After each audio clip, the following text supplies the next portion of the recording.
Hi guys! Today we're going to talk about all the Backlist series that I want to start in 2023. I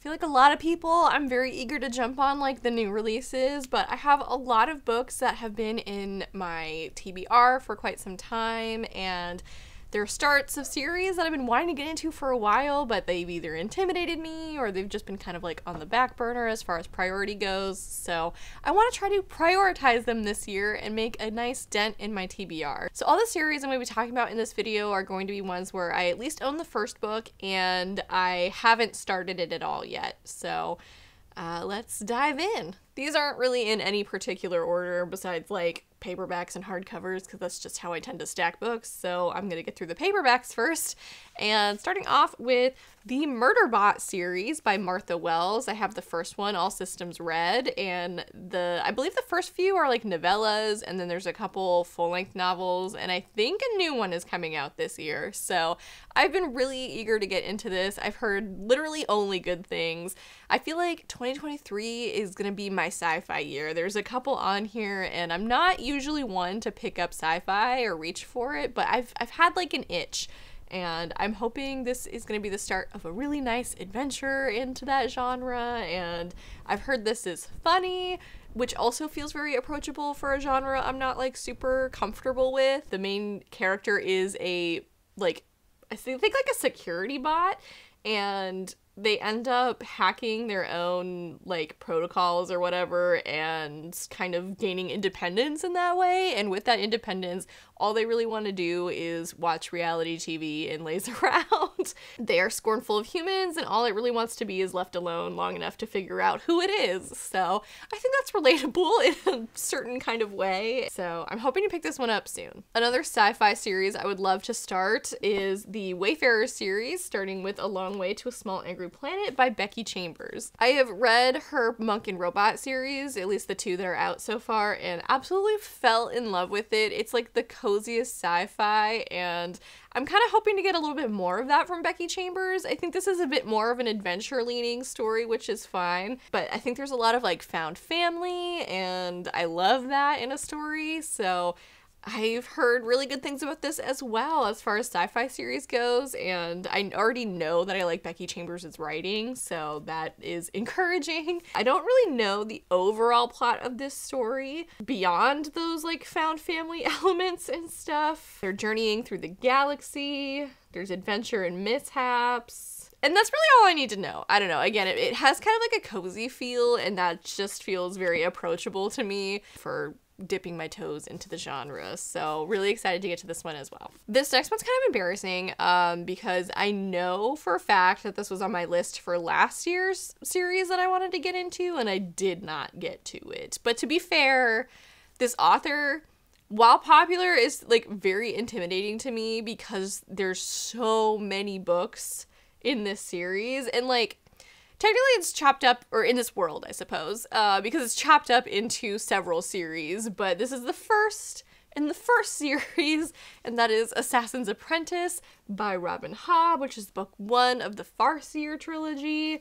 Again, there's several series in the same world, and there's like a specific reading order and everything, and like, I don't know. I feel like Robin Hobb kind of has a cult following, and I want to be a part of that cult, but I'm scared. So I've heard there's a lot of emotion, a lot of pain, but I've also heard it's a really fun adventure, and I'm just really excited to see what all the hype is about. I love the UK covers too, so that's been part of my like hesitance into getting really deep into this is I don't have like the most easy access to acquiring the versions that I like. This one in particular follows Fitz, who is the bastard child of a king, and he's part of the court but not really, and he's trained to be an assassin because of that, because he has like an inner working knowledge of the court, but he's not really like at the center of it. People don't really pay attention to him or take him very seriously, so he has to learn how to navigate that. And again, I've heard this series is full of so much pain, but I'm eager to feel it, I guess. I also have some duologies on this list, which I feel like are very approachable because it's just like bang, bang, done. And the first of which is Raybearer by Jordan Afueco. I own both books in this series, so I feel like once I start this one, again, I'm just gonna be able to like jam through it. I've heard this is an excellent duology. We follow a main character who was raised by her mom for the sole purpose of killing a political rival, and that's hardcore, and so she knows this is her purpose, but when she enters this circle in order to fulfill her duty, she finds that she is pretty torn on her purpose. So I am really eager to see what this is about. I've heard this is an excellent duology. I really love these UK covers too. I just think the negative space artwork is stunning. But yeah, I'm excited to get to this one. Hopefully gonna sneak it in onto this month's TBR, but we'll see how feasible that is. I've really packed my February TBR this year, but I'm so eager to get to this one, and I've had it for a while now, so I've been itching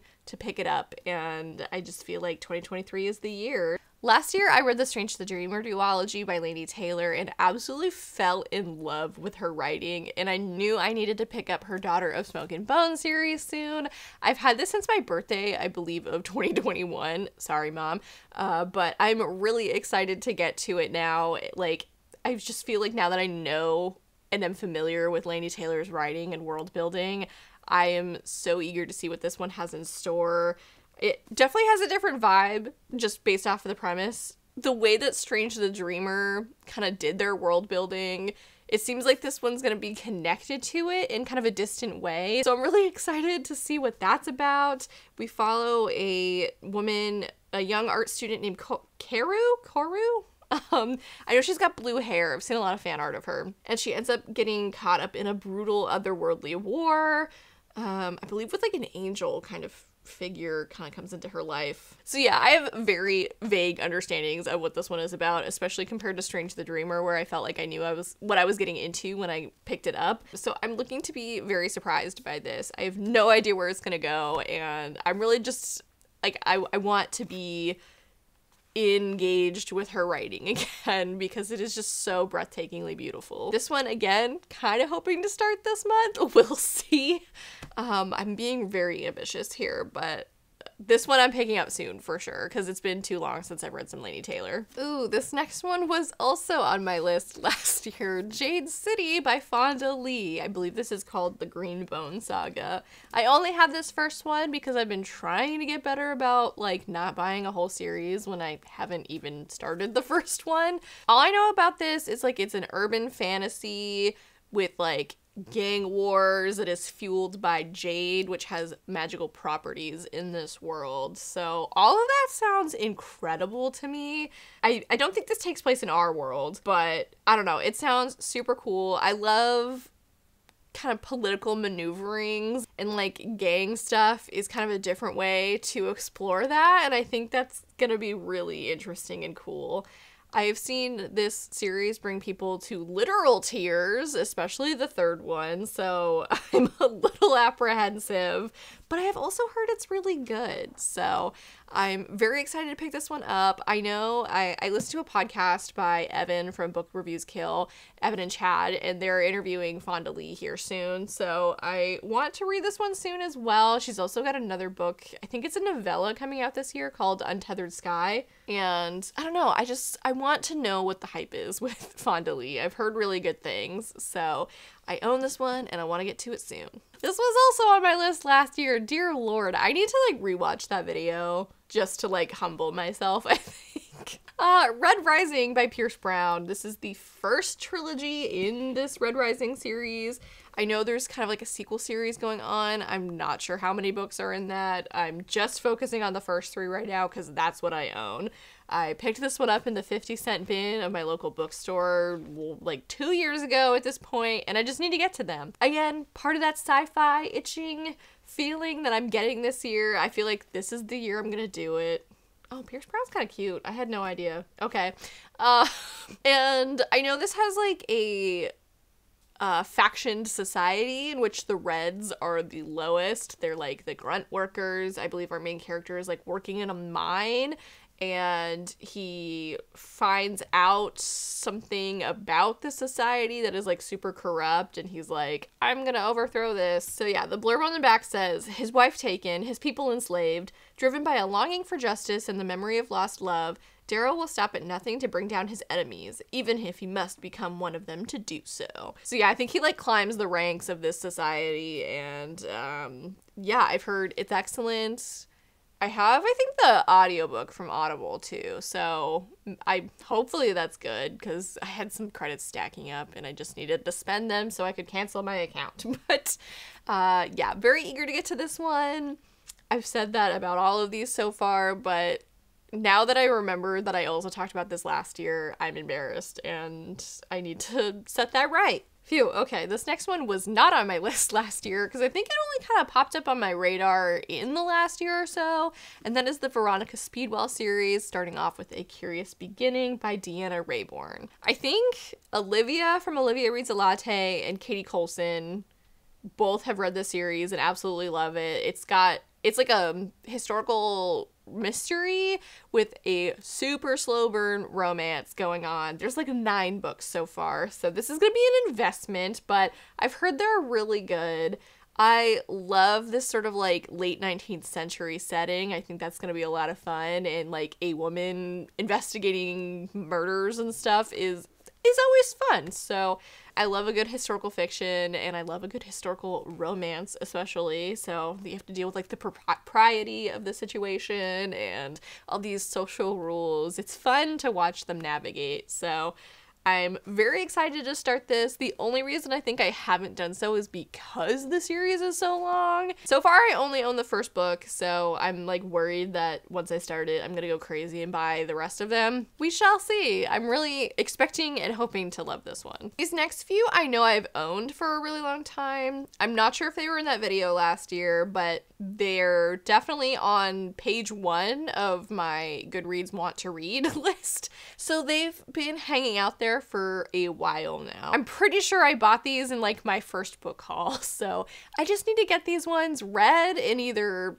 off my shelf or on my red shelf because I love them. So the first one is Spin the Dawn by Elizabeth Lim. I started my Elizabeth Lim journey with Six Crimson Cranes. I don't know if that's gonna bite me in the butt because I believe this was her debut. If not her debut, it definitely came out before Six Crimson Cranes, and I've heard she's only gotten better, so now that I'm going further into her backlist, I'm not sure how that's gonna go, but this one has a really cool setup. I've heard it described as Mulan meets Project Runway, which is immediately sold. It's a yes, but I have also heard that it takes a hard turn away from that, I think towards the end of the book. So I am going into this knowing and expecting that, and I know a lot of people have been thrown by the divergence the story ends up usually taking. I'm prepared, so I'm hoping to love it. I do also own Unravel the Dusk, so it would be kind of a bummer if I didn't like this one. But from my experience, I know Elizabeth Lim's writing is really fast-paced. It's kind of got like a youthful feel. It definitely reads a bit like a younger YA, so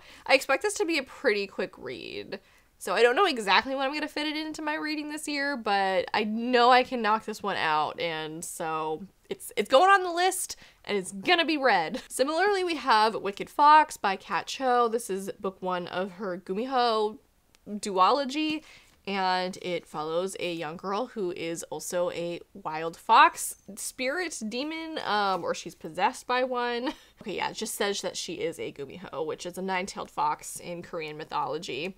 And she survives by consuming the energy of men, so that's badass. But she's also half human and has a soft spot for people, so she doesn't kill indiscriminately. I believe there's also a love story at the center of this, so I'm excited to see how that goes. There's also a sequel called Vicious Spirits, but I've heard it's kind of like a soft sequel. I think this can be read as a standalone, but if I do like it, I will pick up the sequel. I haven't read anything by Kat Cho yet, but I'm hoping this will be the start of a beautiful journey. I own all 3 books in this trilogy, so I just need to get them read already, and that is Scythe by Neil Shusterman. This is book 1 of his Arc of the Scythe trilogy. This is like on a lot of YA fantasy sci-fi recommendation lists, so I want to check it out. And the premise for this one also sounds really cool. It's like society has figured out the cure for all sort of modern ailments, like disease doesn't exist, but our world is facing overpopulation, so some people are chosen to be these Scythe characters who basically decide who to cull from the population. You know, no pressure, but our main characters are teenagers who are chosen to apprentice to a Scythe, a role that neither of them really wants. So they must master the art of taking a life. Definitely a heavy subject matter, I think. There's a lot tied up in that, I'm sure. So I've heard good things. I've also heard kind of middling things. We shall see, but I own all 3 books, so I'm going to read them this year.